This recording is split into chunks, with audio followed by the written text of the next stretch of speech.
Welcome to today's news wrap up. Let's dive right into the top stories making headlines today. Saudi Arabia has confirmed it will host a summit between President Trump and Russian President Putin following a recent phone call between the two leaders.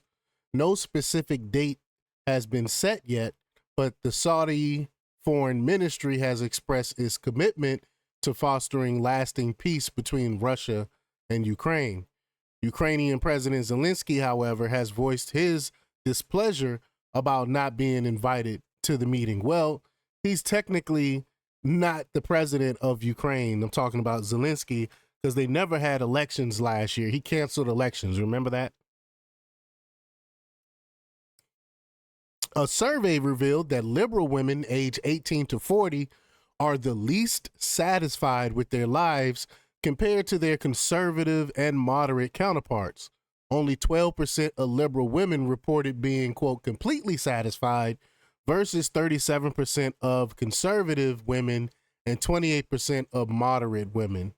The analysis suggests that marriage and religion, more common among conservative women, might contribute to higher satisfaction levels. I could have told them the results of the survey without any respondents. I could have told them that. President Trump border czar Tom Homan has referred Representative Alexandria Ocasio-Cortez to the Department of Justice after her office held a webinar advising illegal migrants on avoiding ICE agents. The webinar, which appeared on Ocasio-Cortez's Facebook page, emphasized knowing one's rights, such as not opening the door to agents without a warrant. Homan's referral raises questions about whether the advice provided crossed legal boundaries as he seeks further guidance from the Justice Department on the matter. President Trump has established the Make America Healthy Again Commission with Robert F. Kennedy Jr. as its chair shortly after Kennedy's confirmation as Secretary of Health and Human Services. The commission aims to investigate the root causes of America's escalating health crisis, focusing on issues such as childhood chronic diseases, overutilization of medication, and the impact of food ingredients on chemicals. A strategic report based on the findings will be released within 100 days, with an emphasis on transparency and avoiding conflicts of interest in federally funded health research. The commission will include various department heads and economic advisors, and will convene only after submitting its strategy to the president. I love this idea. Let's make America healthy again. Two Democrat Senate representatives in Ohio have proposed a bill called the Conception Begins at Erection Act, which would fine men for ejaculating without the intent of having a baby. The fines range from $1,000 for the first offense to $10,000 for subsequent offenses. I'm not making this up. The lawmakers acknowledged the bill's absurdity, stating its purpose is to highlight the hypocrisy of regulating women's bodies. Now, instead of actually trying to put forth laws that would help people, the Democrats are playing games like this. Exceptions include ejaculation within the LGBTQ community, sperm donation, and masturbation. The bill aims to provoke discussion on reproductive rights and gender equity. As if we don't have real problems going on in this country, they want to play games and introduce bills that they know is ridiculous. I don't get it. I don't get Democrats.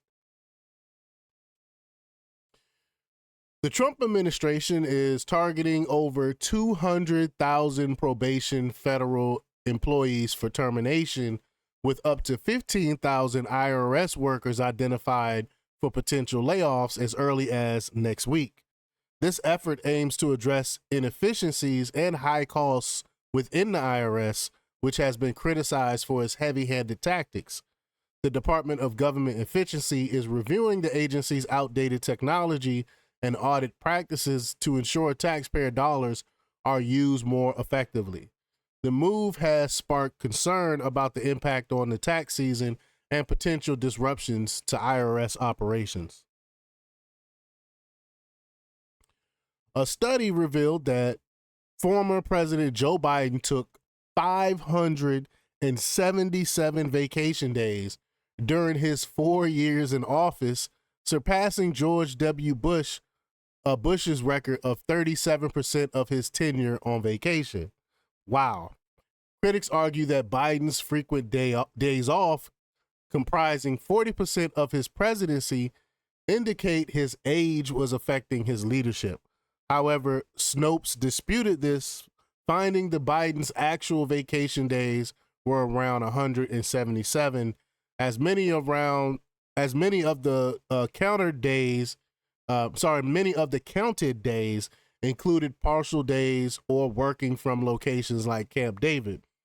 Despite discrepancies, it's clear that Biden spent fewer working hours compared to other presidents. I mean, it's obvious.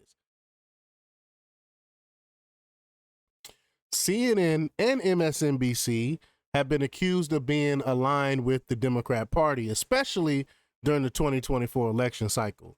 To that, I say, duh. It was obvious. They didn't even try to hide it. But following President Trump's victory, both networks struggled with their messaging and experienced a significant drop in ratings, which y'all know I've reported on several times.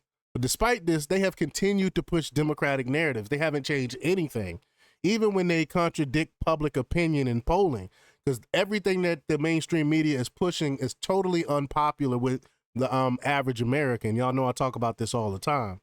But this has led to further declines in their audience share, with Fox News gaining viewership in the same period.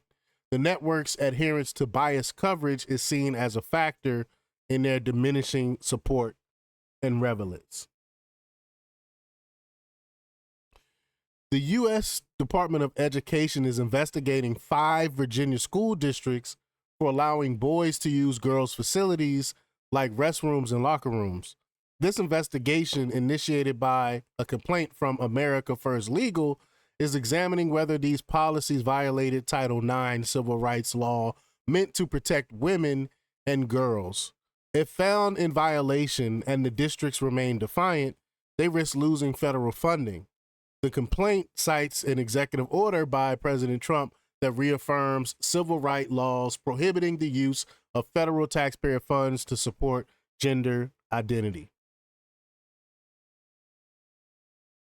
During a stand-up performance in San Francisco, Dave Chappelle revealed that Saturday Night Live producers had prohibited him from discussing transgender people and Gaza in his monologue when he hosted the show last month.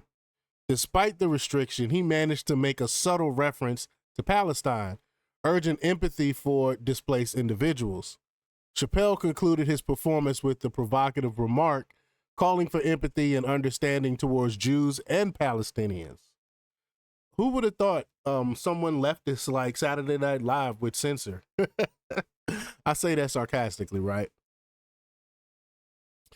From 2020 to 2024, the U.S. Department of Health and Human Services significantly increased grants from migrants, spending over $22 billion with a B on various forms of assistance, including cash for cars, homes, and building credits for startups. Citizens don't get some of these benefits.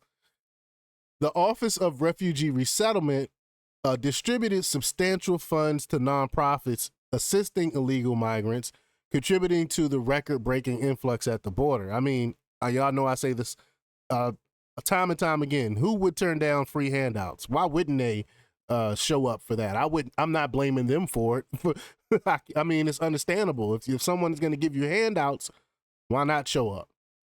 I blame our government that we booted out, thank God, the Biden administration.